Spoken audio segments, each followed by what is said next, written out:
Hello friends, स्वागत है आपनु मारा रसोड़ाना काठियावाड़ी स्वादमां। हूँ भावनाबेन राठोड। आज आपणे बनावीशुं मेथी पालकना मुठिया અને એ પણ ફુદીના ફ્લેવર સાથે। તો ફ્રેન્ડ્સ, દરેક ગુજરાતી ઘરમાં મુઠિયા બનતા જ હોય છે, પણ તમે એક વખત આ મેથી પાલકના મુઠિયા ફુદીનાની ફ્લેવર સાથે બનાવો। તમે બ્રેકફાસ્ટમાં બનાવી શકો છો અને ડિનરમાં પણ બનાવી શકો છો। તો એક વખત આ રીતે તમે મુઠિયા ચોક્કસ ટ્રાય કરજો, ઘરમાં બધાને ખૂબ જ પસંદ આવશે। અને હા ફ્રેન્ડ્સ, આ મુઠિયાનો લોટ બાંધવામાં આપણે બિલકુલ પાણીનો પણ ઉપયોગ નથી કરેલો, તો વિડીયો તમે બિલકુલ સ્કીપ કર્યા વગર જોજો। વિડીયો પસંદ આવે તો વિડીયોને લાઇક, શેર અને સબસ્ક્રાઇબ કરી પાસે રહેલું બેલ પ્રેસ કરો, જેથી આવનારા નવા વિડીયો સૌથી પહેલા આપને મળે। તો ચાલો બનાવીએ મોઢામાં મૂકતા જ ઓગળી જાય એવા મેથી પાલકના મુઠિયા, એ પણ નવા સ્વાદ સાથે। એકદમ સોફ્ટ અને જાળીદાર મેથી પાલકના મુઠિયા બનાવવા માટે અહીંયા મેં 1.5 કપ જેટલી પાલક બારીક સમારીને લીધેલી છે। પાલકનો ઉપયોગ કરતા પહેલા સારી રીતે ધોઈ અને પછી જ ઉપયોગમાં લેવાના। તો અત્યારે આપણે ધોયેલા પાન જ સમારીને લીધેલા છે। શિયાળામાં મળતી બધી જ ભાજીનો પૂરેપૂરો ઉપયોગ કરવો જોઈએ, અને સાથે 1.5 કપ જેટલી મેથીના પાન લીધેલા છે, એ પણ એકદમ સરસ બારીક સમારી લીધા છે। મેથી પાલકની સાથે હું ફુદીનાના પાન ઉમેરું છું। ફ્રેશ ફુદીનાના પાન છે તો ઉમેરું છું। એક વખત ફુદીનાના પાન સાથે તમે મેથી પાલકના મુઠિયા બનાવજો ફ્રેન્ડ્સ, ઘરના બધા આંગળા ચાટતા રહી જાય ને એટલા સરસ આ મુઠિયા તૈયાર થાય છે। અને એની સાથે બારીક સમારેલી કોથમરી પણ ઉમેરી દેશું। તો અત્યારે તમે કહેશો કે આ કથરોટ તો ખાલી ભાજીની જ ભરાઈ ગઈ, પણ ના ફ્રેન્ડ્સ, જેમ જેમ આપણે મિક્સ કરશું ને એમ ભાજી એકદમ સરસ સંકોચાઈ જશે। હવે મિક્સ ભાજી સાથે આપણે થોડા મસાલા કરી લઈએ। તો મસાલામાં આપણે 2 ચમચી જેટલી આદુ અને મરચાંની પેસ્ટ લીધેલી છે, એ ઉમેરશું। 2 ચમચી સફેદ તલ, 1 ચમચી વરિયાળી, સ્વાદ પ્રમાણે મીઠું, 1 ચમચી લાલ મરચું પાવડર। આપણે આદુ મરચાંની પેસ્ટનો ઉપયોગ કરેલો છે એટલે લાલ મરચું તમારા સ્વાદ મુજબ તમે ઉમેરી શકો છો। અડધી ચમચી હળદર અને 2 ચમચી ધાણા જીરું ઉમેરશું। ધાણા જીરુંનો સ્વાદ મુઠિયામાં બહુ સરસ આવતો હોય છે એટલે 2 ચમચી ઉમેરશું, અને 2 ચમચી ખાંડ ઉમેરશું। હવે એક વખત બધો જ મસાલો હાથેથી ચોળી અને ભાજી સાથે મિક્સ કરી દેશું। હાથેથી આ રીતે તમે ચોળશો ને એટલે ભાજીમાંથી પાણી રિલીઝ થશે। જો એની સાથે તમે પહેલા લોટ ઉમેરી અને મિક્સ કરશો ને તો મુઠિયાનો લોટ ઢીલો થઈ જશે। તો અહીંયા તમે જોઈ શકો છો કે હાથેથી ચોળતા ભાજી એકદમ સંકોચાવા માંડી છે અને ભાજીમાંથી પાણી પણ રિલીઝ થવા માંડ્યું છે।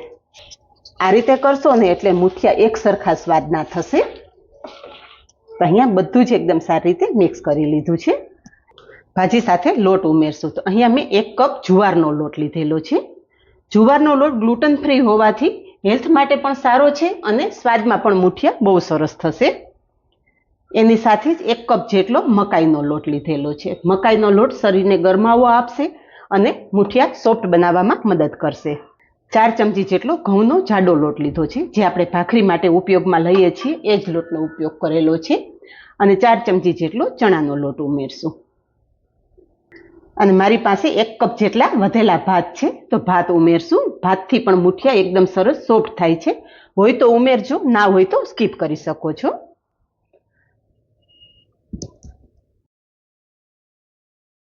હવે લોટ સાથે આપણે 2 ચમચી જેટલું તેલ ઉમેરી દેશું, અને મુઠિયા ખાવામાં એકદમ સોફ્ટ બને એ માટે થોડો કુકિંગ સોડા ઉમેરશું, અને કુકિંગ સોડા ઉપર લીંબુનો રસ ઉમેરી દેશું, જેથી કુકિંગ સોડા ઝડપથી એક્ટિવેટ થાય।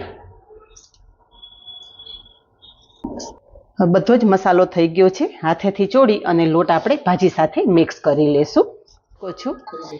અહીંયા તમે જોઈ શકો છો કે મેથી અને પાલકમાંથી ઘણું ખરું પાણી રિલીઝ થયું છે અને લોટ આપણો એકદમ સારી રીતે ભેગો થવા માંડ્યો છે। આ મુઠિયાનો લોટ આપણે બિલકુલ પાણીનો ઉપયોગ કર્યા વગર બાંધવાનો છે। લોટ સાથે ઘરનું જમાવેલું 2 ચમચા જેટલું દહીં ઉમેરશું। પાણીને બદલે થોડું દહીં નાખીને તમે મુઠિયાનો લોટ બાંધશો ને એટલે મુઠિયા ઠંડા થયા પછી પણ એકદમ સોફ્ટ થશે અને સ્વાદમાં પણ બહુ સરસ થશે।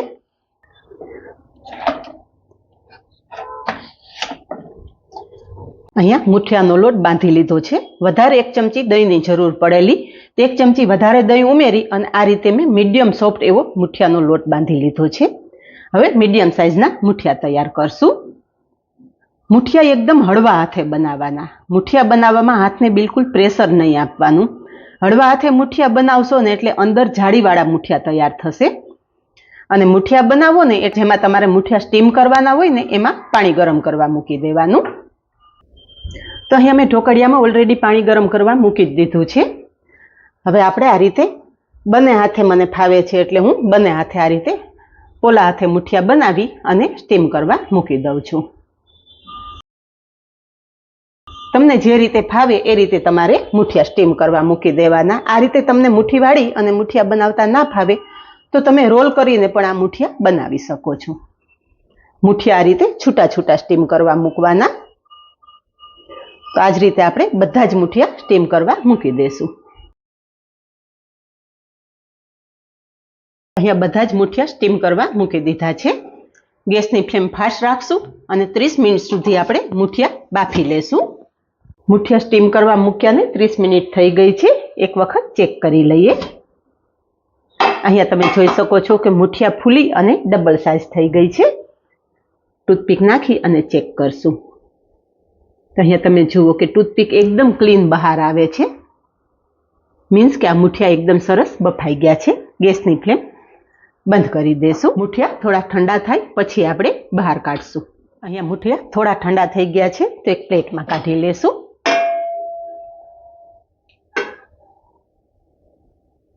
લીધા છે.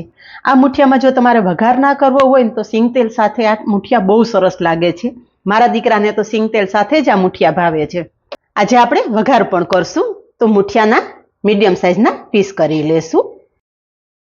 અહીંયા બધા જ મુઠિયાના ટુકડા કરી લીધા છે અને આ તમે જોઈ શકો છો ફ્રેન્ડ્સ, જોઈને જ ખાવાની ઈચ્છા થઈ જાય ને એટલા સોફ્ટ અને જાળીદાર આપણા મુઠિયા તૈયાર થયા છે. અને જ્યારે આ મુઠિયા ઉપર વઘાર થશે ને ત્યાં તો મુઠિયાના સ્વાદને 4 ચાંદ લાગી જશે. તો હવે વઘાર કરી લઈએ. તો વઘાર કરવા માટે ગેસ પર કડાઈ મૂકેલી છે. કડાઈમાં તેલ ઉમેરશું.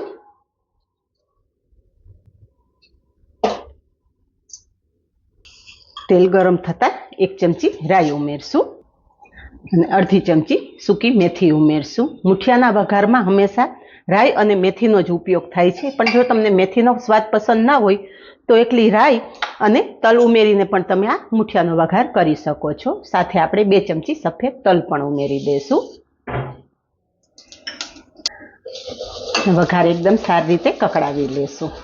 અહીંયા રાઈ મેથી અને તલનો વઘાર એકદમ મસ્ત તૈયાર થઈ ગયો છે. થોડી હિંગ ઉમેરશું અને તરત જ સમારીને રાખેલા મુઠિયા કડાઈમાં ઉમેરી દેશું. અને મુઠિયાને આ રીતે ઉપર નીચે કરશું જેથી બધી બાજુ વઘાર એકદમ સરસ કોટ થઈ જાય. તો અહીંયા મસ્ત મજાનો વઘાર સાથે મુઠિયા આપણા તૈયાર છે. થોડા ફ્રેશ સમારેલા કોથમરીના પાન ઉમેરશું અને તૈયાર કરેલા ગરમા ગરમ મુઠિયા સર્વ કરશું. આ મુઠિયા એટલા સ્વાદિષ્ટ થાય છે ને કે ફ્રેન્ડ્સ તમારે સાઈડમાં કોઈ વસ્તુની જરૂર ના પડે. તમે ઈચ્છો તો આ મુઠિયા ચા સાથે કે ગ્રીન ચટણી સાથે પણ ખાઈ શકો છો. પણ સ્વાદમાં લાજવાબ બનેલા મુઠિયા સાથે કોઈ વસ્તુ ઉપયોગમાં નહીં લો ને તો પણ આ મુઠિયા તમારે ચટ થઈ જશે. એટલા સરસ આ મુઠિયા તૈયાર થયા છે. તો તૈયાર છે એકદમ સોફ્ટ અને જાળીદાર મેથી પાલકના મુઠિયા. આ જ રીતે બનાવો અને કમેન્ટમાં જણાવો કે એકદમ મસ્ત મજાના સ્વાદ સાથે બનેલા મેથી પાલકના મુઠિયાની રેસીપી કેવી લાગી. આજે બસ આટલું જ. મળીએ નેક્સ્ટ વિડીયોમાં. ત્યાં સુધી બાય. Thank you.